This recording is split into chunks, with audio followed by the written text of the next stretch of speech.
第6天，當為沙特阿拉伯祈禱時，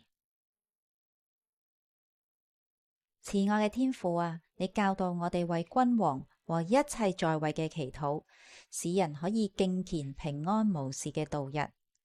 我哋同心為推動自由化嘅阿拉伯皇室成員禱告，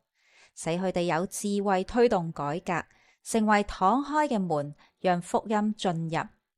叫人認識耶穌基督係永遠嘅君王。祝福沙特阿拉伯裏面每一個歸主者，有靈巧和溫柔去分享生命嘅見證，有影響力，讓人看見耶穌是基督，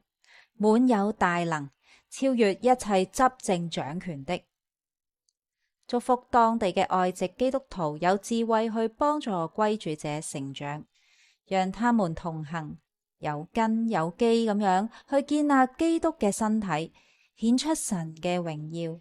相信我哋持續嘅祈禱，有份睇到歸主運動喺沙特阿拉伯出現。哈利路亞，奉耶穌基督嘅名字祈禱，阿門。